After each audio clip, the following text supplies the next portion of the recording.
السلام علیکم۔ Recording number 8 ہمارا ایک سوال ریکارڈنگ نمبر 7 میں آدھا ادھورا رہ گیا تھا، اسے ہم یہاں سے مکمل کریں گے۔ کابینہ مشن نے بہت غور و فکر کے بعد 16 مئی 1946 کو اپنی مرتب کردہ تجاویز کا اعلان کیا۔ مشن نے مطالبہ پاکستان کو مسترد کر دیا۔ اس کے خیال میں یہ فرقہ وارانہ مسائل کا حل نہیں ہے، کیونکہ اس سے ایک بڑی غیر مسلم اقلیت پاکستان میں اور بڑی مسلم اقلیت ہندوستان میں رہ جائے گی۔ اس سے نہ مسلمان خوش ہوں گے اور نہ ہی اسے ہندو پسند کریں گے۔ کابینہ مشن نے جو سفارشات پیش کیں، ان کا خلاصہ درج ذیل ہے۔ پوائنٹ نمبر 1، کابینہ مشن نے ہندوستان کے لیے ایک 3 سطحی آئینی ڈھانچے کا نقشہ مرتب کیا۔ سب سے اوپر انڈین یونین ہوگی، جس میں برطانوی ہندو اور دیسی ریاستیں شامل ہوں گی، اور اس کی تحویل میں صرف 3 محکمے ہوں گے: دفاعی، امور خارجہ اور مواصلات۔ یونین حکومت کو اپنے اخراجات کے لیے براہ راست ٹیکس لگانے کا اختیار حاصل ہوگا۔ سب سے نچلی سطح پر صوبے ہوں گے، جنہیں باقی ماندہ اختیارات حاصل ہوں گے۔ بیچ کی سطح پر اگر صوبے چاہیں تو اپنے گروپ قائم کر سکیں گے، اور اس مقصد کے لیے 11 صوبوں کو 3 گروپوں میں منظم کیا جائے گا۔ پوائنٹ نمبر 2، 10 سال کے عرصے کے بعد اگر کوئی گروپ چاہے تو وہ انڈین یونین سے علیحدگی اختیار کر سکتا ہے۔ پوائنٹ نمبر 3، ہر صوبے کو مجوزہ گروپ سے نکلنے کا حق حاصل ہوگا، لیکن اس کا فیصلہ نئے دستور کے تحت پہلے انتخابات کے بعد متعلقہ صوبے کی اسمبلی اکثریت رائے سے کرے گی۔ پوائنٹ نمبر 4، ایک دستور ساز اسمبلی قائم کی جائے گی، جس کے اراکین کا انتخاب صوبائی اسمبلیوں کے اراکین جداگانہ انتخاب کے اصول کے مطابق کریں گے۔ ہر صوبے کا فرقہ وارانہ کوٹا اس کی آبادی کے تناسب کے مطابق ہوگا۔ مشن کے خیال میں دستور ساز اسمبلی کا ایک رکن 10 لاکھ افراد کی نمائندگی کرے گا۔ اس طرح برطانوی ہند کے 292 نمائندے دستور ساز اسمبلی میں ہوں گے اور دیسی ریاستیں 93 نمائندے منتخب کریں گی۔ یوں دستور ساز اسمبلی میں کل 385 نمائندے ہوں گے۔ پوائنٹ نمبر 5، دستور ساز اسمبلی کا پہلا اجلاس دہلی میں ہوگا۔ چیئرمین کا انتخاب اور اس قسم کی رسمی کارروائی کے بعد اس کے اراکین مشن کی تجویز کردہ 3 گروپوں میں تقسیم ہو جائیں گے، اور ہر گروپ اپنے صوبوں کے دستور مرتب کرے گا۔ دستور کا یہ حصہ مکمل ہو جانے کے بعد دستور ساز اسمبلی انڈین یونین کا دستور بنائے گی۔ پوائنٹ نمبر 6، ہر صوبہ یا گروپ کو ابتدائی 10 سال کی مدت پوری کرنے کے بعد اور پھر 10 سالہ وقفوں پر اپنی اسمبلی کی اکثریت رائے سے دستور میں ترمیم کا مطالبہ کرنے کا اختیار ہوگا۔ پوائنٹ نمبر 7، جب تک نیا آئین تیار ہو کر نافذ نہیں ہو جاتا، وائسرائے امور مملکت چلانے کے لیے ایک عبوری حکومت تشکیل دیں گے، جس میں تمام بڑی جماعتوں کے نمائندے شامل ہوں گے۔ یعنی کابینہ مشن پلان میں دستور سازی کی طویل المیعاد منصوبے کے ساتھ ہی عبوری حکومت کا قلیل المیعاد منصوبہ بھی شامل تھا۔ ہیڈنگ آئے گی مسلم لیگ کا رد عمل۔ کابینہ مشن پلان میں اگرچہ مطالبہ پاکستان تسلیم نہیں کیا گیا تھا، مگر اس پلان میں مسلم اکثریتی صوبوں کی گروپنگ سے خود مختار پاکستان کی امید پیدا ہو گئی تھی۔ اس لیے مسلم لیگ نے اپنے 6 جون 1946 کے اجلاس میں کابینہ مشن پلان کو منظور کر لیا۔ ہیڈنگ آئے گی کانگریس کا رد عمل۔ کانگریس نے 26 جون 1946 کو کابینہ مشن پلان کا آدھا حصہ ماننے کا اعلان کیا۔ وہ عبوری حکومت کی تشکیل اور آئین سازی پر تو راضی ہو گئی، لیکن اس نے صوبوں کی گروپ بندی کو مسترد کر دیا۔ Paragraph change. مسلم لیگ چونکہ پورے پلان کو منظور کر چکی تھی، اس لیے وائس رائے کو اصولاً لیگ کو حکومت بنانے کی دعوت دینی چاہیے تھی، لیکن وائس رائے نے ایسا نہیں کیا، کیونکہ وہ کانگریس کو ناراض نہیں کرنا چاہتا تھا۔ قائد اعظم کو اس وعدہ خلافی پر بہت دکھ ہوا اور انہوں نے کابینہ مشن کی منظوری کا فیصلہ واپس لینے کا اعلان کر دیا اور لوگوں سے اپیل کی کہ 16 اگست 1947 کو یوم راست اقدام منایا جائے، تاکہ برطانوی تسلط اور متوقع ہندو حکومت سے نجات حاصل ہو سکے۔ اس دن کلکتہ میں شدید فرقہ وارانہ فسادات ہوئے، جس میں 5,000 کے لگ بھگ افراد لقمہ اجل بنے اور 15,000 کے قریب زخمی ہوئے۔ ان فسادات نے ان لوگوں کو تقسیم کی طرف راغب کیا۔ سوال نمبر 2، قیام پاکستان کے لیے قائد اعظم کی خدمات کا احاطہ کیجیے۔ ہیڈنگ آئے گی قائد اعظم محمد علی جناح 1876 تا 1948۔ امریکی مصنف اسٹینلی والپرٹ نے اپنی کتاب جناح آف پاکستان میں قائد اعظم کی قیادت کو ان الفاظ میں خراج تحسین پیش کیا ہے: دنیا میں گنتی کے چند لوگ ہی ایسے ہوتے ہیں جو تاریخ کے رخ کو فیصلہ کن انداز میں موڑنے کی اہلیت رکھتے ہیں، جبکہ ایسے لوگ اور بھی کم ہوتے ہیں جو دنیا کے نقشے کو بدل سکیں، اور یہ ہنر تو شاید ہی کسی کو آتا ہو کہ ایک قومی ریاست کی تشکیل کر سکے۔ محمد علی جناح کو یہ اعزاز حاصل ہے کہ انہوں نے یہ تینوں کام کر دکھائے۔ ہیڈنگ نمبر 1: حالات زندگی۔ بانی پاکستان قائد اعظم محمد علی جناح کو کراچی کے محلہ کھارا در میں پیدا ہوئے۔ محمد علی جناح نے ابتدائی دینی تعلیم اکھائی میمن مسجد کھارا در اور ابتدائی دنیاوی تعلیم سندھ مدرسۃ الاسلام کراچی، انجمن اسلام ہائی اسکول ممبئی اور چرچ مشن اسکول کراچی سے حاصل کی۔ جنوری 1893 میں آپ اعلیٰ تعلیم کے حصول کے لیے انگلستان روانہ ہو گئے۔ آپ نے قانون کی تعلیم حاصل کرنے کے لیے لنکولنس ان میں داخلہ لیا۔ اس درسگاہ کا انتخاب کرنے کی وجہ یہ تھی کہ اس کے صدر دروازے پر لگی ہوئی تختی پر دنیا کے عظیم قانون سازوں کی فہرست میں حضرت محمد کا نام سر فہرست تھا۔ آپ نے اپریل 1896 میں صرف 19 سال کی عمر میں بیرسٹری کا امتحان پاس کیا۔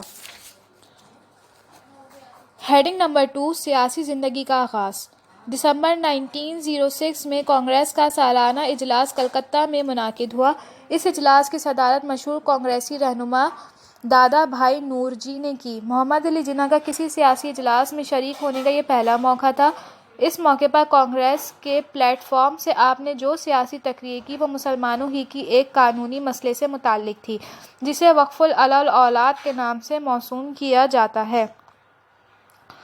سروجنی نائیڈو نے لکھا ہے کہ یہ محمد علی جناح کی پہلی پبلک اسپیچ تھی اور کانگریس کا پہلا اجلاس جس میں 20,000 سے زیادہ مندوبین کا اجتماع ہوا تھا، ورنہ اس سے قبل 7,000 سے زیادہ مندوبین کبھی جمع نہیں ہوئے تھے۔ Point number 2 heading number 3: Imperial legislative council کی ممبری۔ منٹو مارلے اصلاحات 1909 کے نفاذ کے بعد جنوری 1910 میں محمد علی جناح بمبئی کے حلقہ انتخاب سے امپیریل لیجسلیٹو کونسل کے ممبر منتخب ہوئے۔ کونسل کی ممبری کے دوران آپ نے اپنی ذہانت، معاملہ فہمی، دیانتداری، مدلل گفتگو، بے پناہ حاضر جوابی اور قانون دستور سے واقفیت کا لوہا منوایا۔ وقف علی الاولاد کے سلسلے میں آپ کا پیش کردہ بل پہلی دفعہ غیر سرکاری بل ہونے کے باوجود قانون بنا۔ پوائنٹ نمبر 4: مسلم لیگ کی رکنیت۔ اپریل 1913 میں محمد علی جناح اور گوپال کرشن گوکھلے کسی مشن کے سلسلے میں لندن گئے۔ چند ماہ بعد مولانا محمد علی جوہر اور سید وزیر حسن بھی سانحہ مسجد کانپور کے سلسلے میں لندن پہنچے۔ ان دونوں زعما کے کہنے پر محمد علی جناح نے 10 اکتوبر 1913 کو مسلم لیگ کی رکنیت قبول کر لی۔ تاہم دسمبر 1920 تک آپ نے مسلم لیگ کی رکنیت کے ساتھ ساتھ کانگریس کی رکنیت بھی برقرار رکھی۔ ہیڈنگ نمبر 5: نہرو رپورٹ کے جواب میں 14 نکات۔ اگست 1928 میں نہرو رپورٹ منظر عام پر آئی۔ اس رپورٹ کی اکثر و بیشتر سفارشات سیکولر نوعیت کی تھیں۔ ان میں میثاق لکھنؤ اور دہلی تجاویز کو بالکل نظر انداز کر دیا گیا تھا۔ محمد علی جناح نے آل پارٹی کانفرنس کے اجلاس میں نہرو رپورٹ میں چند ترامیم پیش کیں جنہیں اکثریت کے بلبوتے پر مسترد کر دیا گیا۔ محمد علی جناح ہندوؤں کے رویے سے اس قدر دلبرداشتہ ہوئے کہ پہلی بار ان کی آنکھوں میں آنسو دیکھے گئے۔ انہوں نے اپنی ایک پارسی دوست جمشید نصروان جی سے کہا، یہ افتراق کا آغاز ہے۔ نہرو رپورٹ کے جواب میں آپ نے مارچ 1929 میں 14 نکات پیش کیے جنہیں آئندہ 11 برسوں تک مسلمانوں کے قومی مطالبات سمجھا جاتا رہا۔ ہیڈنگ نمبر 6: گول میز کانفرنس میں نمائندگی۔ 1930 سے 1932 کے عرصے میں برطانوی حکومت نے ہندوستان کے آئینی معاملات اور سیاسی مسائل کے تصفیے کے لیے لندن میں گول میز کانفرنس بلائی۔ اس کانفرنس کے کل 3 اجلاس ہوئے۔ پہلے 2 اجلاس میں قائد اعظم مسلمانوں کے نمائندے کی حیثیت سے شریک ہوئے اور مسلمانوں کے موقف کو نہایت اعلیٰ طریقے سے پیش کیا۔ گویا تینوں اجلاس کوئی قابل قبول آئینی فارمولہ پیش کرنے میں ناکام رہے، لیکن جب اس کا کانفرنس کی تجاویز اور سفارشات کی بنیاد پر 1935 کا ایکٹ بنا تو اس میں قائد اعظم کے بیشتر مطالبات یعنی 14 نکات کو تسلیم کیا گیا۔ ہیڈنگ نمبر 7 قرارداد پاکستان۔ 23 مارچ 1940 کو مسلم لیگ نے قائد اعظم کی زیر صدارت لاہور اجلاس میں قرارداد پاکستان پیش کی۔ اس قرارداد کی منظوری سے مطالبہ پاکستان یقینی صورت اختیار کر گیا۔ ہندوؤں اور کانگریس کے دل دہل گئے اور ان کے غیظ و غضب کی انتہا نہ رہی، لیکن قائد اعظم نے اس کی بالکل پرواہ نہ کی کیونکہ وہ خوش تھے کہ مسلمان صحیح راہ پر چل نکلے ہیں۔ ہیڈنگ نمبر 8 جناح گاندھی گفتگو۔ ستمبر 1944 میں بمبئی میں واقع قائد اعظم کے گھر پر گاندھی اور جناح کے درمیان گفتگو ہوئی۔ اس گفتگو میں قائد اعظم یہ چاہتے تھے کہ گاندھی جی مطالبہ پاکستان تسلیم کر لیں، اور گاندھی جی کا موقف یہ تھا کہ ریفرنڈم کے اصول اور حدود اربع کی نشاندہی کر لی جائے اور واقعی تقسیم ضرورت پڑنے پر برطانیہ سے آزادی حاصل کرنے کی بات ہو۔ قائد اعظم اس سے متفق نہ ہوئے اور بات چیت منقطع ہو گئی۔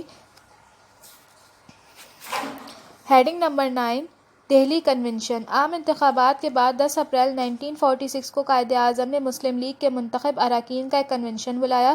اس کنونشن میں ایک متفقہ قرارداد کے ذریعے 1940 کی قرارداد لاہور کے لفظ مملکتوں کو مملکت سے بدل دیا گیا، اور کنونشن میں شریک اراکین نے ایک حلف نامے پر دستخط کیے کہ وہ حصول پاکستان کے لیے کسی قسم کی قربانی سے دریغ نہیں کریں گے۔ پوائنٹ نمبر 10 3 جون plan. Viceroy lord Mountbatten نے 3 جون کو تقسیم ہند پلان کا اعلان کیا۔ 2 جانشین ریاستوں کو اقتدار منتقل کرنے کے لیے حتمی تاریخ 15 اگست مقرر کی گئی۔ اس پلان کو کھلے عام پنڈت نہرو، قائد اعظم اور سکھوں کی طرف سے بلدیو سنگھ نے قبول کیا۔ یہی موقع تھا جب قائد اعظم نے آل انڈیا ریڈیو پر پہلی مرتبہ پاکستان زندہ باد کا نعرہ لگایا۔ پاکستان کا قیام بلا شبہ قائد اعظم کی سیاسی بصیرت، پراعتماد اور پرعزم قیادت کا نتیجہ ہے۔ آپ نے منتشر اور پسماندہ مسلم قوم کی شیرازہ بندی کر کے اسے ایک ایسی قوت بنا دیا جس کے سامنے بالآخر کانگریس اور انگریزوں کو جھکنا پڑا، اور 14 اگست 1947 کو پاکستان معرض وجود میں آ گیا۔ مسز وجے لکشمی نے ہندوستان کی تقسیم پر تبصرہ کرتے ہوئے کہا تھا اگر مسلم لیگ میں 100 گاندھی اور 200 مولانا آزاد ہوتے اور ان کے مقابلے میں کانگریس میں صرف ایک جناح ہوتے تو ملک کبھی تقسیم نہ ہوتا۔ ہیڈنگ نمبر 11 قائد اعظم بحیثیت گورنر جنرل۔ قائد اعظم نے 15 اگست 1947 کو بحیثیت گورنر جنرل نوزائیدہ مملکت کی باغ دوڑ اپنے ہاتھ میں لی۔ یہ ان کی زندگی کا مشکل ترین دور تھا۔ 1 سال کے قلیل عرصے میں پاکستان کو تنظیمی سطح پر ایک مضبوط اور مستحکم مملکت کا روپ دے کر 11 ستمبر 1947 کو اس فانی دنیا سے رخصت ہو گئے۔ یہاں پر آپ کا سبق نمبر 2 مکمل ہوا۔